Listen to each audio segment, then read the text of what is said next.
छत्तीसगढ़ में सरकारी सिस्टम पर सवाल और बवाल का दौर थमने का नाम नहीं ले रहा। एक नया बवाल आंखों के ऑपरेशन का आ गया है। ऑपरेशन थिएटर को बिना स्टेरिलाइज्ड किए 39 मरीजों का ऑपरेशन कर दिया गया, जिसके बाद उनकी आंख की रोशनी जाने का खतरा है। इनमें 17 मरीजों को अब रायपुर के मेकाहारा अस्पताल में भर्ती कराया गया है। सरकार इस पर डैमेज कंट्रोल की कोशिश में जुट गई है। स्वास्थ्य मंत्री श्याम बिहारी जायसवाल ने मरीजों से मुलाकात की और उनके निर्देश पर चिकित्सकों की बर्खास्तगी का आदेश जारी कर दिया गया है। उनका कहना है कि फिलहाल सरकार का फोकस मरीजों के इलाज पर है। सरकार इस मामले में किसी को बख्शने वाली नहीं है। गंभीरता से जांच के लिए कहा है, विभाग इस पर जांच कर रही है। प्रथम दृष्टया में जो भी बातें आई हैं उसके आधार पर हम लोगों ने 3 लोगों को अभी तक सस्पेंड किया है, 2 को बर्खास्त किया है और आगे जांच चल रही है। जो भी इसमें दोषी होंगे किसी भी प्रकार की इसमें कोताही नहीं की जाएगी। साथ ही साथ मरीजों की हर संभव सरकार पूरी ताकत के साथ उनकी मदद कर रही है। अच्छे से अच्छा उनकी चिकित्सा सुविधा देने का हम पूरी ताकत के साथ काम कर रहे हैं। उधर इस कांड ने सरकार पर हमलावर विपक्ष को एक और मौका दे दिया है। कांग्रेस के प्रदेश अध्यक्ष दीपक बैज ने स्वास्थ्य विभाग पर गंभीर आरोप लगाए। वो सरकार से पीड़ित मरीजों के भरण पोषण के लिए 10 लाख रुपए का मुआवजा देने की मांग कर रहे हैं।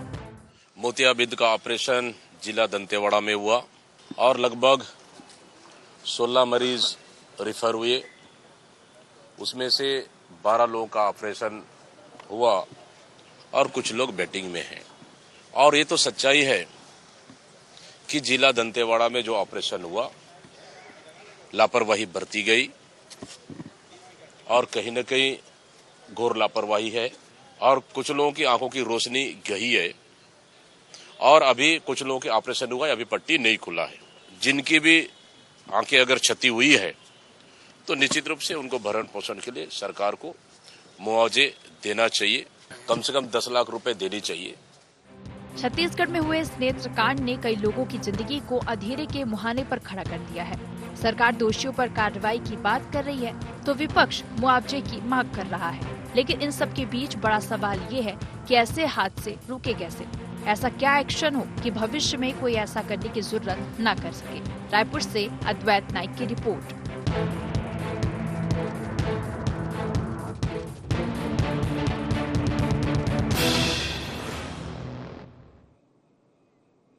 नमस्कार, गुहार छत्तीसगढ़ में आपका स्वागत है। आज हम बात करेंगे छत्तीसगढ़ में हुए आंखों के कैसे कांड की जिसमें लोगों की रोशनी जाने का खतरा है। ये सिस्टम अंधा है या ठीक, इसी पर हम करेंगे चर्चा। लेकिन उसके पहले एक नज़र डालते हैं गुहार पॉइंट्स पर। छत्तीसगढ़ में पटरी में क्यों नहीं आ रहा सरकारी सिस्टम? गैर जिम्मेदारी की हद नहीं, नॉन स्टेरॉइड थिएटर में आंख का ऑपरेशन। निलंबन और बर्खास्तगी ही क्यों? जान से खेलने वाले डॉक्टर्स को जेल क्यों नहीं? लापरवाही पर लापरवाही, क्या अपनी जिम्मेदारी से बच पाएगी सरकार? आंखों को लेकर लोग कहते हैं कि अगर आंखें नहीं तो पूरी दुनिया में अंधकार। और छत्तीसगढ़ में ऐसा ही एक हादसा हुआ जिसमें 39 मरीजों की आंखें रोशनी प्राप्त करेंगी या जाएंगी, ये खतरे में है। इसी पर हम चर्चा करेंगे। हमारे साथ जुड़ गए हैं हमारे साथी रविंद्र सिंह जी, भाजपा के प्रवक्ता, हमारे साथी आशीष यादव, कांग्रेस के प्रवक्ता, और राजनीतिक विश्लेषक मनीष बोरा जी। आप सभी का बहुत बहुत स्वागत है। चर्चा की शुरुआत मनीष जी आपके साथ। ये जो सारा मामला है, सरकारें किसी की भी हो, हादसे अगर होते हैं और उसके बाद सरकार का एक्शन ताकतवर नहीं होता है तो फिर हादसे रुकते नहीं हैं, एक के बाद एक हादसे होते चले जाते हैं। इसमें चिंता इस बात की है कि ऐसा नहीं है कि इसके पहले हादसे नहीं हुए थे और ये भी नहीं है कि इसके बाद हादसे नहीं होंगे, लेकिन लोगों की नज़र इस बात पर है कि सरकार इस पर कैसा एक्शन लेती है। अगर एक्शन में कठोरता है, एक्शन में संवेदनशीलता है और जो पीड़ित है उनके लिए मदद की दरकार है, तो फिर सबको लगा कि हादसा तो हुआ लेकिन सरकार ने इसमें पूरी ईमानदारी से कार्रवाई की। आपको क्या लगता है, चाहे नसबंदी का मामला हो, चाहे आंखों का मसला हो, ये जो पूरा सिस्टम है ये लापरवाही की वजह से मरीजों की जान लेने पर उतारू है, जान के साथ साथ आंखें भी जा रही हैं। आपकी राय मनीष जी? देखिए, ये जो घटनाएं हो रही है इसके पूर्व भी इस प्रकार की घटनाएं छत्तीसगढ़ में हुई है। और इन प्रकार की घटनाओं को लेकर के प्रशासन को जिस प्रकार से अलर्ट होना चाहिए था, उस प्रकार का अलर्ट, वो जवाबदारी, वो जिम्मेदारी, उसका अभाव लगातार देखा जा रहा है। इस प्रकार की घटनाएं होना, देखिए सीधे तौर पे ये होता है कि इसमें सफर कौन करता है, वो व्यक्ति जो इस प्रकार की घटनाओं में पीड़ित होता है। सीधे तौर पे किसी की आंख की रोशनी चली गई, किसी के साथ में कोई और घटनाएं हो गई, यानी मानव जीवन से सीधे तौर पे खिलवाड़ होता है। लेकिन उसके बाद भी शासन, प्रशासन और जिम्मेदार लोग जो हैं, वो इस प्रकार की घटनाओं की पुनरावृत्ति न हो, इसके लिए प्रयास करते नजर नहीं आते। देखिए, एक दूसरे के ऊपर आरोप प्रत्यारोप लगा देना पक्ष विपक्ष का ये काम है कि वो सत्ता पक्ष को आईना दिखाए, और सत्ता पक्ष का काम है कि वो लोगों पर कार्रवाई करे। लेकिन देखिए, इसमें महत्वपूर्ण चीज यही है कि जिस प्रकार से जो स्थितियां बनती है, इसमें संवेदनशीलता के साथ में कार्य करने की आवश्यकता है, और इस प्रकार की घटनाओं की पुनरावृत्ति न हो, इस पे ध्यान देने की आवश्यकता है। क्योंकि जब भी इस प्रकार की घटनाएं होती हैं, सीधे तौर पे लोगों की, देखिए आप अभी आज की घटना को हम ले लें, तो जिस प्रकार ये घटना हुई है, उसमें बहुत सारे लोगों की आंख की रोशनी वो जा चुकी है। वो वापिस आएगी कि नहीं आएगी, इसकी कोई गारंटी नहीं है। देखिए, आप सीधे तौर पे एक दो लोगों के खिलाफ कार्रवाई कर देते हैं, डॉक्टर के ऊपर कार्रवाई हो जाती है, और जो स्टाफ है उनके ऊपर कार्रवाई हो जाती है। लेकिन एक जो प्रोटोकॉल होता है इसका, वो प्रोटोकॉल का पालन वहां पर होना चाहिए। उस प्रोटोकॉल के तहत जो है वो ऑपरेशन होना चाहिए। मुझे जो जानकारी है उस हिसाब से, वो जो ऑपरेशन थिएटर है जहां पर ये ऑपरेशन हुए हैं, वो ऑपरेशन थिएटर लगभग 1 साल से बंद था। जब 1 साल से वो ऑपरेशन थिएटर बंद था, तो वहां पर ऑपरेशन किए गए, और वो ऑपरेशन करने के बाद में लोगों को इन्फेक्शन हुआ, और इन्फेक्शन होने के बाद उनको रायपुर रेफर किया गया। तो निश्चित रूप से इनमें जो लोगों ने सफर किया है, उनके साथ सरकार कार्रवाई कर रही है, लोगों को सस्पेंड कर रही है, वहां तक तो ठीक है। लेकिन ऐसा प्रोटोकॉल बनाने की आवश्यकता है जिसमें इन घटनाओं की पुनरावृत्ति न हो सके। बिल्कुल मनीष जी, दरअसल बात यही है कि चिकित्सक ठीक से ऑपरेशन नहीं कर पा रहा, ये अलग बात है। लेकिन चिकित्सक को ये तो पता ना कि ये जो ओटी है, ओटी रूम जो है वो स्टेरलाइज नहीं हुआ है, तो उन्होंने ऑपरेशन ही क्यों करना शुरू किए। यहाँ से बात शुरू होती है, क्योंकि डॉक्टर को पता है कि इसमें आंख जाने का खतरा है, रोशनी जाने का खतरा है, इसके बाद भी उन्होंने जोखिम लिया। इसका मतलब कि वो दूसरों की आंखों के प्रति संवेदनशील नहीं है। ये लापरवाही, घनघोर लापरवाही की मानसिकता को बताता है। हमारी चिंता इसी बात पर है, ऑपरेशन नहीं होते तो चल जाता, डॉक्टर कह सकते थे कि ये ओटी जो है वो स्टेरलाइज नहीं किया गया है, हम ऑपरेशन नहीं करेंगे। यहाँ तो बनता था, खबर बनती कि ऑपरेशन नहीं हो पाया और अगले दिन के लिए टल गया वो। लेकिन आपने ऑपरेशन कर दिए, लोगों की आंखों की रोशनी चली गई। इसका कोई हिसाब ना तो सरकार दे पाएगी, ना डॉक्टर दे पाएगा, ना हम लोग, क्योंकि जिसकी ज़िंदगी से रोशनी गई है वो तो कल दिवाली है और आज उसकी ज़िंदगी में अंधेरा छा गया, और ये ताउम्र रहने वाला है। इसी पर हम बात करेंगे। आशीष जो हमारे साथी हैं, भाजपा के प्रवक्ता से मैं जरूर कहूँगा कि इस पर, चूंकि आपकी पार्टी और आप उसके प्रवक्ता हैं, जरूर सरकार के बारे में आपकी ऐसी टिप्पणियां हैं जो संवेदनशीलता से भरी हो। बिल्कुल, सबसे पहली बात तो एक घटना अत्यंत निंदनीय है, घोर लापरवाही का परिणाम है जी। लेकिन लापरवाही किन्होंने किया? व्यक्तियों ने किया। यदि वही स्टेरलाइज कर लेते तो घटना ही नहीं घटती, सीधी सी बात है। और जब एक घटना घटी, ये लापरवाही दिखी, तो हमने तत्काल कार्रवाई की। 3 लोगों, जो नेत्र चिकित्सा अधिकारी थी डॉक्टर गीता नेताम, नेत्र सहायक अधिकारी थी दीप्ति टोप्पो, और जो ऑपरेशन थिएटर की प्रभारी स्टाफ थी ममता वैद्य, इसको हमने सस्पेंड किया। और सस्पेंड करने के बाद जब हमने जांच किया, बर्खास्त भी किया। बर्खास्तगी अपने आप में बहुत बड़ी चीज होती है। जिन्होंने इस दुष्कृत्य को किया, जिन्होंने इस लापरवाही को किया, जिन्होंने अपनी जिम्मेदारी नहीं निभाई, क्या उसको हमने बर्खास्त नहीं किया? क्या हमने उनको बचाने की कोशिश की? हम अपनी जिम्मेदारी से भागे क्या? हमने तुरंत रायपुर और जगदलपुर से जांच दल गठित किया, विशेषज्ञों की जांच दल गठित की, और हमने वहां पर जाके जांच से जानने का प्रयास किया क्यों। कौन चाहेगा इस तरह घटना की पुनरावृत्ति हो? सरकारें कोई भी हो, घटनाएं घट जाती है तो हर चीज के लिए सरकार दोषी नहीं होता, व्यक्ति भी दोषी होता। वो डॉक्टरों की लापरवाही है, और उनकी लापरवाही की सजा मिली भी। सबसे बड़ी बात है, जो लोग थे, जो पीड़ित हुए, जिनके आंखें गई, वो आंखें कैसे आएगी, ये सरकार अपना तय कर रही है। जितना ज्यादा संभव मदद हो सकता है हम करेंगे। अब रही बात इसमें राजनीतिकरण का, अफसोस होता है, कम से कम इसमें राजनीतिकरण तो ना हो।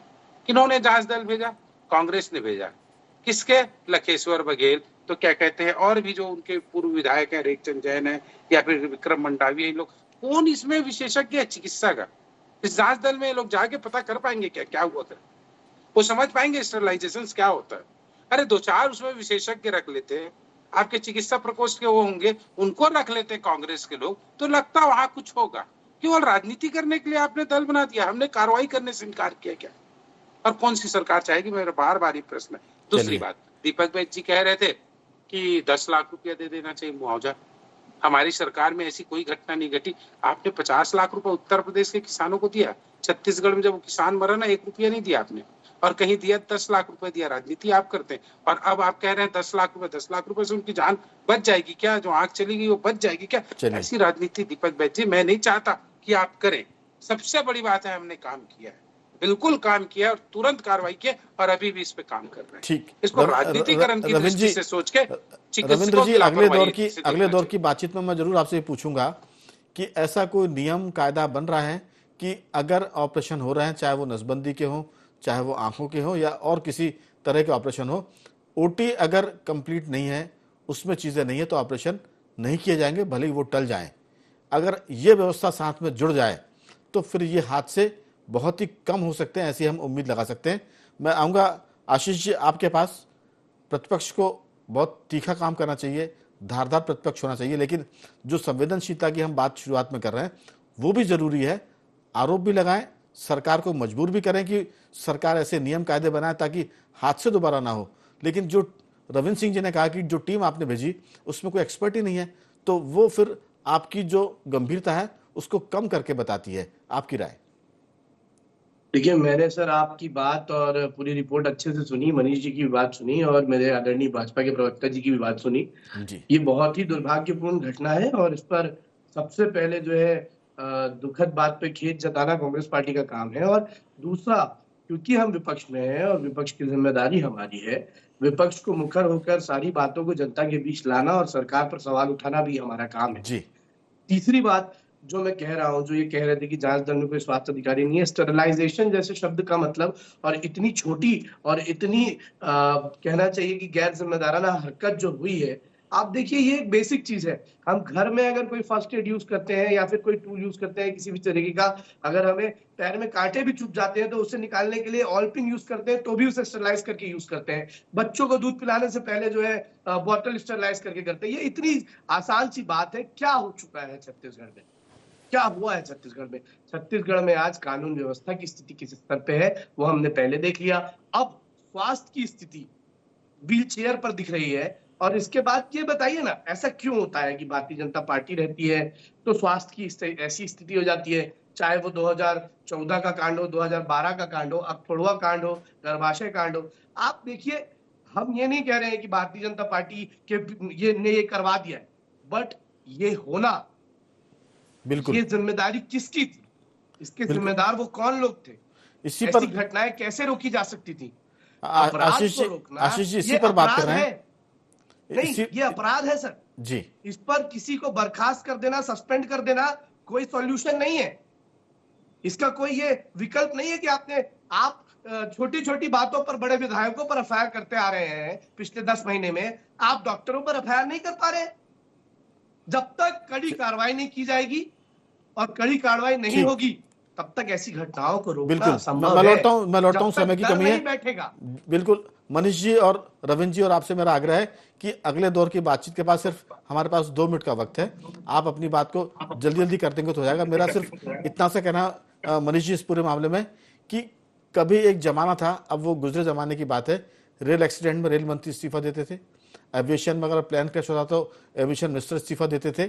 तो क्या ऐसी कोई परंपरा फिर से पुनर्जीवित, जो राजनेताओं के लिए मुफीद नहीं है, उनके लिए खतरनाक है, क्योंकि उनके कामकाज में परफेक्शन नहीं है, इसलिए कोई घटना होगी तो मंत्री को इस्तीफा देना ये बड़ी सजा हो जाएगी। लेकिन अगर सजा का स्तर ये होगा तब मुझे लगता है कि सुधार होगा।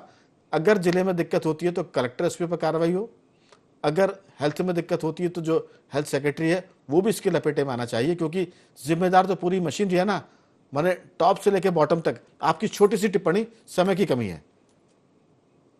जी हाँ, निश्चित रूप से राघवेंद्र जी, मैं आपकी बात से सहमत हूँ, लेकिन वर्तमान राजनीतिक परिदृश्य में ये संभव कतई नहीं लगता कि इस प्रकार की स्थिति हो और इस प्रकार की घटनाओं को लेकर स्वास्थ्य मंत्री जो है वो इस्तीफा दे रहे हैं, क्योंकि वर्तमान जो राजनीतिक परिदृश्य है उसमें तो स्थितियां ये है कि इससे बड़ी बड़ी घटनाएं हो गई, बड़े बड़े उसमें होने के बाद भी मुख्यमंत्री और मंत्री जैसे लोग जो है वो सीधे तौर पे ये कहते हैं कि हम इस्तीफा नहीं देंगे, तो मुझे ये तो सही नहीं लगता। मैंने सिर्फ मनीष जी, मैंने तो जो लोग इसके जिम्मेदार मैंने तो हैं, इतिहास को निश्चित रूप से होना चाहिए, इतिहास की और बात सचिव की स्तर तक के लोगों पर मनीष जी, कार्रवाई होना चाहिए। मैंने तो इतिहास की बात की कि ऐसा होता था। अगर राजनीति में हम बात करते हैं शुचिता की, जिम्मेदारी की, तो ऐसा भी हो सकता है। खाली छत्तीसगढ़ की बात नहीं कर रहा हूं, पूरे देश के राज्यों की बात कर रहा हूं, सबकी बात कर रहा हूं। रविंद्र जी, आपकी छोटी सी टिप्पणी। जी, इस्तीफा से ज्यादा महत्वपूर्ण है दोषियों पर कार्रवाई करना। वो कार्रवाई हमने किया है और जांच दल को आ जाने दीजिए। संभव होगा FIR करने की आवश्यकता होगी, बिल्कुल FIR करेंगे, उसमें हमको क्या गुरेज है। सबसे बड़ी बात है राजनीति से बचना चाहिए इस मामले पे, और क्या कहते हैं कार्रवाई निश्चित रूप से होगी। रविंद्र जी, इस्तीफे की बात मैंने सिर्फ याद दिलाई। हमारा कहना ये तो आपकी पार्टी और सरकारें तय करेंगी, लेकिन ऐसा कभी होता था देश की, ये मैंने जिक्र किया। पुराने इतिहास को रेफरेंस के तौर पर मैंने बात की। आशीष जी, आपकी बहुत छोटी टिप्पणी। रविंद्र जी ने कहा कि जरूरत पड़ने पर FIR भी होगी, लेकिन बहुत जल्दी नहीं, थोड़ा सा हमको धीरज रखने की भी जरूरत है, क्योंकि सरकार में कामकाज थोड़ी सी अपनी गति से होते हैं। ऐसा नहीं होता कि तुरंत कुछ कर दिया जाए, लेकिन रविंद्र जी कह रहे हैं तो हमें इस बात पर भरोसा करना चाहिए कि सरकार ये कदम भी उठाएगी जो वो कह रहे हैं FIR का। जी आशीष जी। रविंद्र जी की बात से मैं सहमत हूँ, और मैं ये भी कहता हूँ कि अगर सरकार FIR करेगी तो कांग्रेस पार्टी खुलकर सरकार को समर्थन देगी। इस सरकार को सामने आकर इस बात पर जो है जनता के बीच में आकर बोलेगी कि सरकार ने सही कार्रवाई की है, कड़ी कार्रवाई की है और हम सरकार के साथ हैं। लेकिन अगर सरकार का रवैया वैसा ही रहेगा जैसा पिछले 9-10 महीने में रहा है हर मामलों में, और हर 10 महीने में हम देखते आए हैं कि किस तरीके से जो है FIR किसी अधिकारी पर नहीं की गई है, तो हम खुलकर जनता के बीच में इस बात को बोलेंगे और जरूरत पड़ी तो सड़कों पर भी आएंगे। आशीष जी, वो विकल्प आपके पास खुला है कि सरकार की कार्रवाई से आप संतुष्ट नहीं तो जनता के बीच में जाए, आंदोलन करें, लेकिन हमें लगता है कि कोई अगर कहे तो विश्वास तो करना चाहिए, और उसके बाद अगर वो विश्वास टूटता है तो बाकी सारे रास्ते खुले हुए हैं। मैं चर्चा में शामिल सभी मेहमानों का धन्यवाद करूंगा। मनीष जी, आपका साधुवाद। आशीष जी, आपका बहुत धन्यवाद। और रविंद्र सिंह जी, आपका बहुत बहुत धन्यवाद कि आपने गोहार छत्तीसगढ़ की इस चर्चा में हिस्सा लिया। तो बने रहिए हमारे साथ और देखते रहिए IND24।